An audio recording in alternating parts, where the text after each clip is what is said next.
Hello all, welcome to daily current affairs classes. ఈరోజు మనం 16th September యొక్క entire current అఫైర్స్ను discuss చేద్దాం. ఎవరైనా మన ఛానల్ని తొలిసారిగా వాచ్ చేస్తున్నట్లయితే ఇప్పుడే మన ఛానల్ని సబ్స్క్రైబ్ చేసుకోండి. మరియు మీకు కానీ ఈ ఇనిషియేటివ్ కానీ నచ్చినట్లయితే ఈ వీడియోకి ఒక లైక్ చేయండి. ఈరోజు వార్తల్లో ఉన్న మొదటి అంశాన్ని మనం అబ్జర్వ్ చేస్తే, తాజాగా కోలాలను రక్షించడానికి ఆస్ట్రేలియా అనేది ప్రపంచంలోనే తొలి టీకాను తీసుకురావడం జరిగింది. అంటే ఆస్ట్రేలియా ప్రభుత్వం ప్రపంచంలోనే తొలిసారిగా కోలాలను రక్షించేందుకు టీకాను అభివృద్ధి చేయడం జరిగింది. ఎగ్జామ్ పర్స్పెక్టివ్లో ఏ దేశం దీన్ని అభివృద్ధి చేసింది అంటే ఆస్ట్రేలియా దేశం దీన్ని అభివృద్ధి చేయడం జరిగింది. ఇటీవలే ఆస్ట్రేలియన్ వెటర్నరీ రెగ్యులేటరీ క్లామ్డియా ఇన్ఫెక్షన్ నుండి కోలాలను రక్షించడానికి ప్రపంచంలోనే మొట్టమొదటి టీకాను ఆమోదించడం జరిగింది. ఓకే, ఏ ఇన్ఫెక్షన్ నుంచి అంటే క్లామ్డియా ఇన్ఫెక్షన్ నుంచి కోలాలను రక్షించడానికి ఈ టీకాను అభివృద్ధి చేయడం జరిగింది. ఎవరు అభివృద్ధి చేశారు అంటే ఆస్ట్రేలియా అభివృద్ధి చేయడం జరిగింది. క్వీన్స్లాండ్లోని సన్షైన్ కోస్ట్ విశ్వవిద్యాలయంలో దశాబ్దానికి పైగా చేసిన పరిశోధనల ఫలితంగా ఈ టీకా అనేది అభివృద్ధి చేయడం జరిగింది. ఇది సింగిల్ డోస్ వ్యాక్సిన్. ఈ టీకా అనేది సింగిల్ డోస్ వ్యాక్సిన్. ఇది అడవి కోలాల జనాభాలో వ్యాధి లక్షణాలు మరియు మరణాలను కనీసం 65% వరకు ఈ వ్యాక్సిన్ అనేది తగ్గించడం జరుగుతుంది. అంటే ఈ క్లామ్డియా ఇన్ఫెక్షన్ ద్వారా ఈ కోలాలు అనేవి 65% వరకు చనిపోవడం జరుగుతుంది. ఓకే, సో ఈ వ్యాక్సిన్ ఉపయోగించి వీటి యొక్క మరణాలను తగ్గించవచ్చు. అందువలన ఆస్ట్రేలియా ప్రభుత్వం ఈ టీకాను అభివృద్ధి చేయడం జరిగింది. దీనిని వన్యప్రాణుల హాస్పిటల్స్లో, పశు వైద్యులు మరియు క్షేత్ర పరిశోధన ప్రయత్నాల్లో వాడుకోవడానికి అనుమతించడం జరిగింది. మన ఎగ్జామ్ పర్స్పెక్టివ్లో ఈ కోలాలను రక్షించడానికి ప్రపంచంలోనే తొలి టీకాను ఎవరు అభివృద్ధి చేశారు అంటే ఆస్ట్రేలియా అభివృద్ధి చేయడం జరిగింది. వేటిని రక్షించడానికి అంటే కోలాలను రక్షించడానికి. ఏ ఇన్ఫెక్షన్ నుంచి అంటే క్లామ్డియా ఇన్ఫెక్షన్ నుంచి రక్షించడానికి ఈ టీకాను అభివృద్ధి చేయడం జరిగింది. నెక్స్ట్ వార్తల్లో ఉన్న ఇంపార్టెంట్ ఫెస్టివల్స్ని అబ్జర్వ్ చేస్తే, తాజాగా ఉన్మేష అంతర్జాతీయ సాహిత్య ఉత్సవం అనేది వార్తల్లో నిలవడం జరిగింది. ఈ ఉన్మేష అంతర్జాతీయ సాహిత్య ఉత్సవం అనేది ఇప్పుడు 3వ ఎడిషన్లో జరుపుకోవడం జరుగుతుంది. ఈ ఎడిషన్ అనేది ఎక్కడ జరుగుతుంది అంటే బీహార్ క్యాపిటల్ పాట్నాలో ఈ ఉన్మేష అంతర్జాతీయ సాహిత్య ఉత్సవం అనేది జరుగుతుంది. ఎన్నో ఎడిషన్ అంటే ఇది 3rd ఎడిషన్. ఈ ఉన్మేష ఇంటర్నేషనల్ లిటరేచర్ ఫెస్టివల్ అనేది ఎక్కడ జరుగుతుంది అంటే పాట్నాలో జరుగుతుంది. ఇది ఏషియాలోనే అతిపెద్ద మరియు అత్యంత సమగ్ర అంతర్జాతీయ సాహిత్య ఉత్సవం.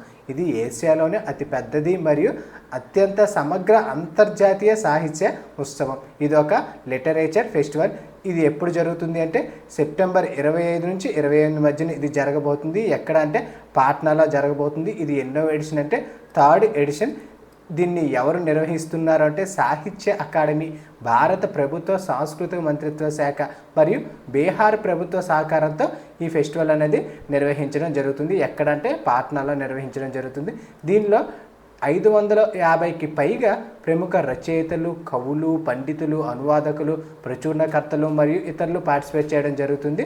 ఇందులో 100కు పైగా భాషలు మరియు 15 దేశాల నుంచి ప్రాతినిధ్యం వహించడం జరుగుతుంది. ఓకే, 15 దేశాలకు పైగా ప్రముఖ రచయితలు ఇందులో పార్టిసిపేట్ చేయడం జరుగుతుంది. ఇది 4 రోజుల పాటు జరుగుతుంది.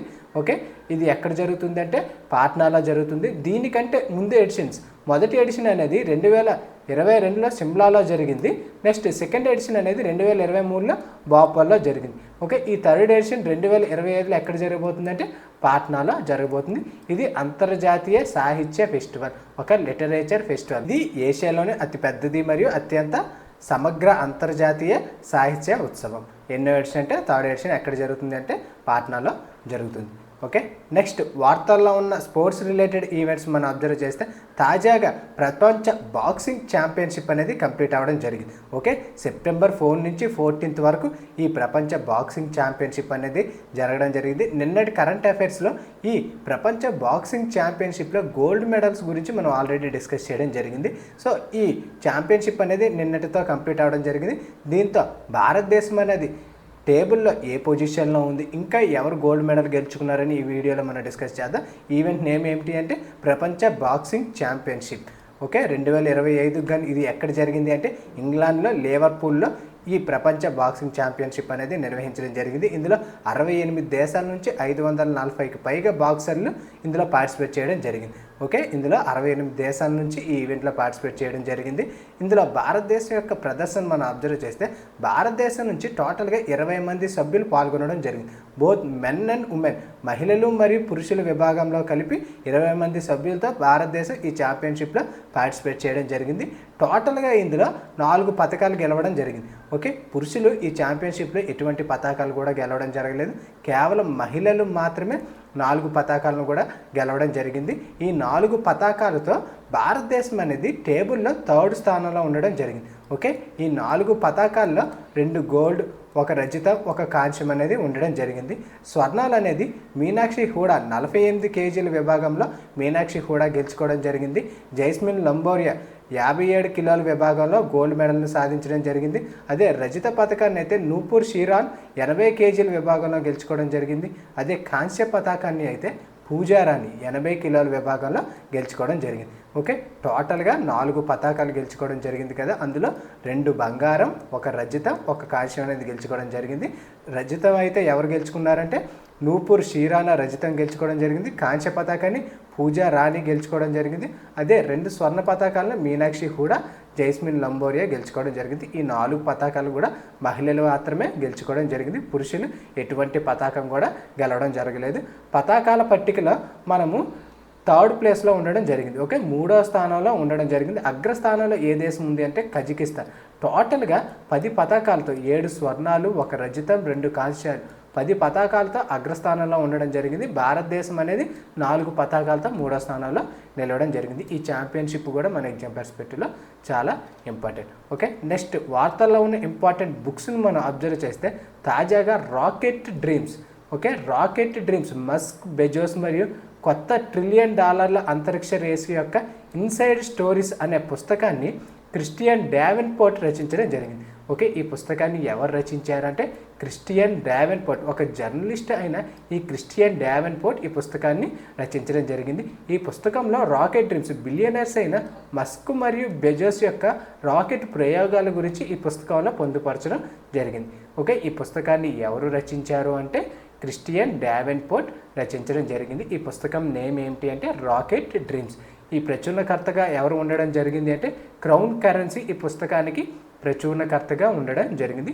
ఈ పుస్తకంలో ముఖ్యంగా వేటిపై ఫోకస్ చేయడం జరిగింది అంటే ఎలాన్ మస్క్ యొక్క స్పేస్ ఎక్స్ మరియు జెఫ్ బెజోస్ యొక్క బ్లూ ఆరిజిన్ మధ్య పోటీను అది ఏ విధంగా నిలబడుతున్నాయి అనే వాటిపై ముఖ్యంగా ఫోకస్ చేయడం జరిగింది. ఓకే, ఎగ్జామ్ పర్స్పెక్టివ్లో బుక్స్ మరియు ఆథర్స్ కూడా మనకి చాలా ఇంపార్టెంట్. నెక్స్ట్ వార్తల్లో ఉన్న ఇంకొక పుస్తకాన్ని మనం అబ్జర్వ్ చేస్తే దపాన్, ఇప్సితా చక్రవర్తి రచించిన ఈ దపాన్ పుస్తకం అనేది తాజాగా వార్తల్లో నిలవడం జరిగింది. ఓకే, కాశ్మీర్ స్టోరీస్ గురించి ముఖ్యంగా ప్రస్తావించిన ఈ దపాన్ పుస్తకాన్ని ఎవరు రచించారంటే ఇప్సితా చక్రవర్తి ఈ పుస్తకాన్ని రచించడం జరిగింది. ఓకే, ఫేమస్ జర్నలిస్ట్ అయిన ఇప్సితా చక్రవర్తి కాశ్మీర్ ప్రజల కోసం అంటే కాశ్మీర్ ప్రజలు ఏ విధమైన సమస్యలను అనుభవించారు అనే వాటిపై ఈ పుస్తకాన్ని రచించడం జరిగింది. ఈ పుస్తకం యొక్క శీర్షిక ఏమిటి అంటే దపాన్, కాశ్మీర్ సంఘర్షణ నుండి కథలు అనే శీర్షికతో ఇప్సితా చక్రవర్తి ఈ పుస్తకాన్ని రచించడం జరిగింది. దీని యొక్క రచయిత కూడా మనకి చాలా ఇంపార్టెంట్, ఫేమస్ రచయిత ఈ ఇప్సితా చక్రవర్తి గారు ఈ పుస్తకాన్ని రచించడం జరిగింది. జూలైలో ఈ బుక్ అనేది విడుదలవడం జరిగింది. ఓకే, ఈ బుక్ అనేది జూలైలో విడుదలవడం జరిగింది. దీని యొక్క ప్రధాన ఉద్దేశం ఈ పుస్తకంలో వేటి గురించి ప్రస్తావించడం జరిగింది అంటే కాశ్మీర్లో ప్రతిఘటనల గురించి ఈ పుస్తకంలో ప్రస్తావించడం జరిగింది. జనరల్గా దపాన్ యొక్క మీనింగ్ ఏమిటి అంటే అది చెప్పబడింది, ఇట్ ఈజ్ సెడ్. ఓకే, దపాన్ యొక్క మీనింగ్ ఏమిటి అంటే అది చెప్పబడింది. ఓకే, ఇట్ ఈజ్ సెడ్ దీని యొక్క ఇంగ్లీష్ మీనింగ్. దీన్ని ఎవరు రచించారంటే ఇప్సితా చక్రవర్తి ఈ పుస్తకాన్ని రచించడం జరిగింది. నెక్స్ట్ వార్తల్లో ఉన్న ఇంపార్టెంట్ పర్సన్స్ మనం అబ్జర్వ్ చేస్తే తాజాగా Indian cricketer Mohammed Siraj ICC player of the మంత్గా ఎన్నికవడం జరిగింది. ఓకే, ఐసీసీ అనేది ప్లేయర్ ఆఫ్ ది మంత్గా ప్రతి మంత్లో ఒక ప్లేయర్ని ఎన్నుకోవడం జరుగుతుంది. తాజాగా ఆగస్టు మంత్కి గాను మహమ్మద్ సిరాజ్ను ఐసీసీ ప్లేయర్ ఆఫ్ ది మంత్గా ఎన్నుకోవడం జరిగింది. ఓకే, ఎవరు అంటే భారత్ క్రికెటర్ నుంచి మహమ్మద్ సిరాజ్ను ఐసీసీ ప్లేయర్ ఆఫ్ ది మంత్గా ఎన్నుకోవడం జరిగింది. భారతీయ ఫాస్ట్ బౌలర్ అయిన ఈ మహమ్మద్ సిరాజ్ 2025లో ఆగస్టులో జరిగిన ఓవల్ టెస్ట్లో అంటే మనకి ఇంగ్లాండ్కి మరియు ఇండియాకి మధ్య 5 టెస్ట్ మ్యాచ్ సిరీస్ అనేది జరిగింది.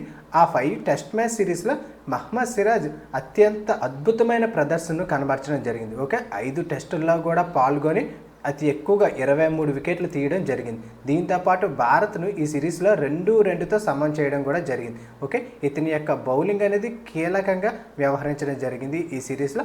అందువల్ల ఐసీసీ ప్లేయర్ ఆఫ్ ది మంత్గా మహమ్మద్ సిరాజ్ని ఎన్నుకోవడం జరిగింది. ఓకే, ఇక్కడ మనకి ఈ player of the month exam పర్స్పెక్టివ్లో డైరెక్ట్గా అడిగే ఛాన్స్ ఉంటుంది. ఆగస్ట్ మంత్కి గాను ఎవరు సెలెక్ట్ అవ్వడం జరిగింది అంటే మహమ్మద్ సిరాజ్ సెలెక్ట్ అవ్వడం జరిగింది. నెక్స్ట్ వార్తల్లో ఉన్న ఇంపార్టెంట్ అపాయింట్మెంట్స్ని మనం అబ్జర్వ్ చేస్తే ప్రీతి శరణ్ తాజాగా ఐక్యరాజ్య సమితి యొక్క CESCR చైర్పర్సన్గా ఎన్నికవడం జరిగింది. ఐక్యరాజ్య సమితి ఆర్థిక, సామాజిక మరియు సాంస్కృతిక హక్కుల కమిటీకు చైర్మన్గా ప్రీతి శరణ్ను అపాయింట్ చేయడం జరిగింది.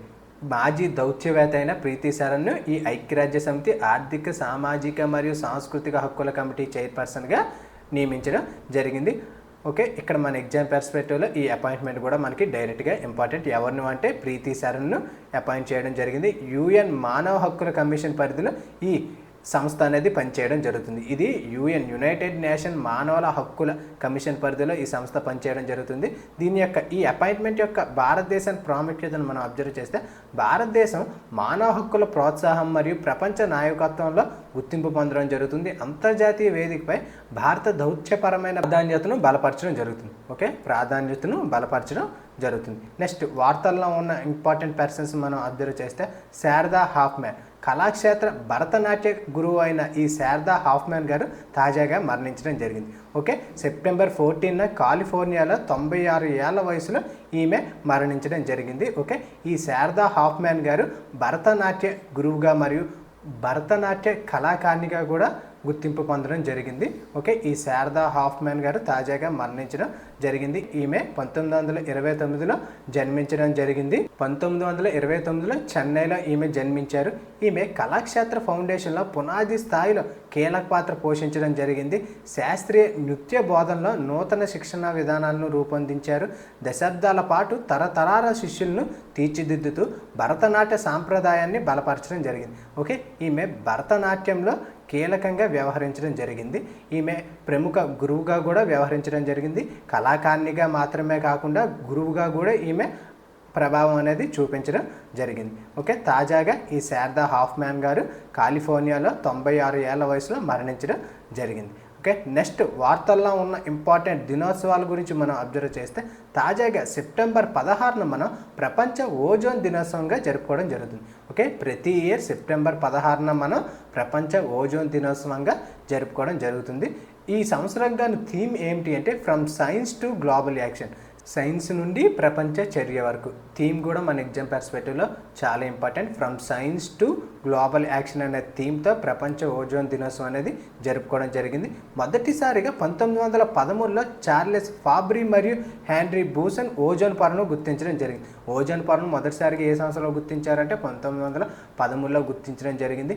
ఓజోన్ సంరక్షణ కోసం ఇంటర్నేషనల్లో తీసుకొచ్చిన చర్యలను మనం అబ్జర్వ్ చేస్తే మొదటిసారిగా 1985లో వియన్నా ఒప్పందాన్ని తీసుకురావడం జరిగింది. ఓకే, ఓజోన్ పొర సంరక్షణ కోసం 28 దేశాలు వీటిని ఆమోదించడం జరిగింది.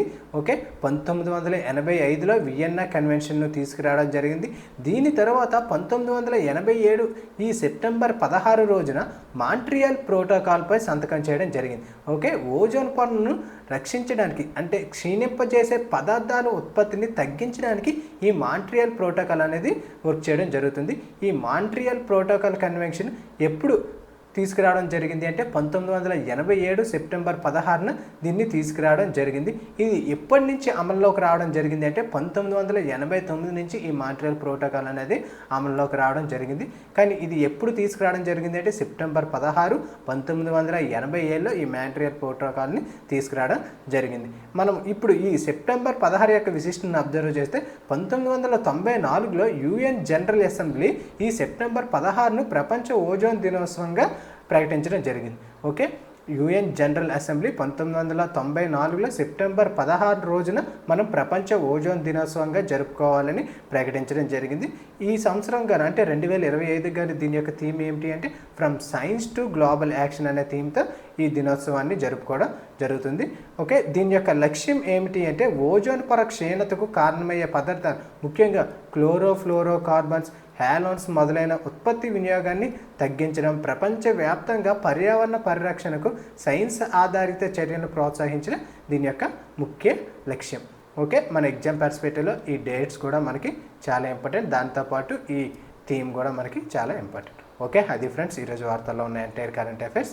ఈ పీడిఎఫ్ను బోత్ ఇంగ్లీష్ అండ్ తెలుగు మీడియంలో వీడియో కింద డిస్క్రిప్షన్లో టెలిగ్రామ్ ఛానల్ ఇవ్వడం జరిగింది.